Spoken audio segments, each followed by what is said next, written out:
Hi everybody, this is Diana from sweetysalado, and in this video we're going to make another version of natilla, but this time we're going to make it with cane sugar. And remember that the list of all of the ingredients with measurements can be found at sweetysalado.com. The first step is to dissolve cornstarch with a little bit of milk that we're going to use for this recipe. And what the cornstarch is going to do is give us that solid structure that we need for the natilla.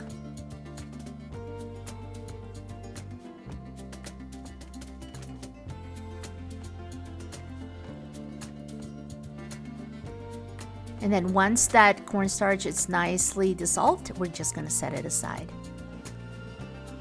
Now we're going to pour the rest of the milk into a large pot. And just like I recommended in the manjar blanco video, it's best to use whole milk for this recipe because that's what's going to give us the best flavor.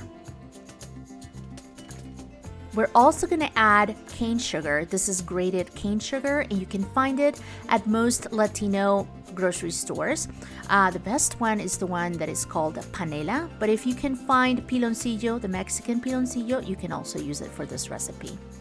Now we're going to add cinnamon sticks for flavor. And then we're also going to add cloves. I'm using ground cloves. This ingredient is completely optional, but I highly recommend that you use it because it really gives it a nice flavor. We're going to bring all of this to a boil on high heat.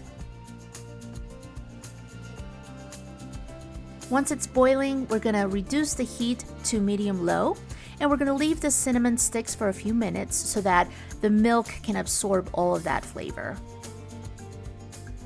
And then after a few minutes, we're just going to remove them very carefully.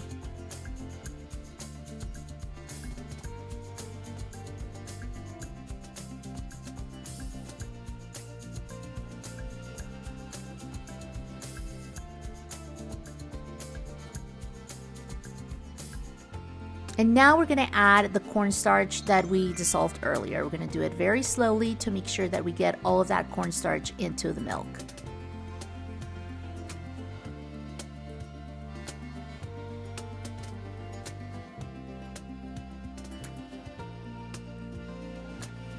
And then now all we have to do is start stirring until everything starts to thicken. And this can take about 15 to 20 minutes. It's not going to take as long as the manjar blanco, which took about 2 hours. This is rather quickly. After about 20 minutes, this is what it's going to look like. And now we're going to add butter, which is going to give it a nice glossy look. And at this point, if you want to add shredded coconut or raisins, you can add them right now. And then you'll know that the natilla is ready once you start seeing the bottom of the pot. I keep stirring just a little bit longer to make sure we get rid of all the lumps, but this is pretty much ready.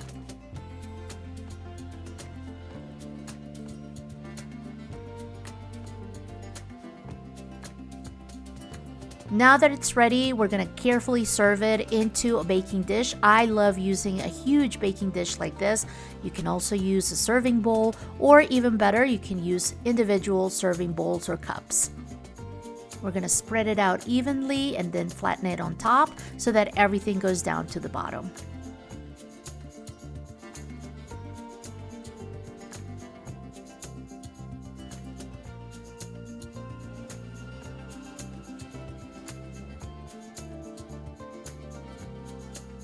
And then finally, we're going to sprinkle it with ground cinnamon on top.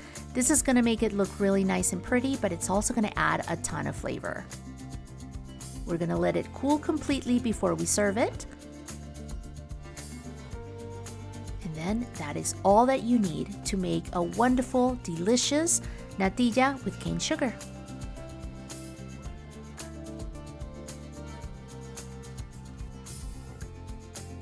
If you enjoyed this video and this recipe, please give it a thumbs up and share it with your friends. Also, don't forget to subscribe and follow me on social media. And as a reminder, you can find the entire recipe at sweetysalado.com.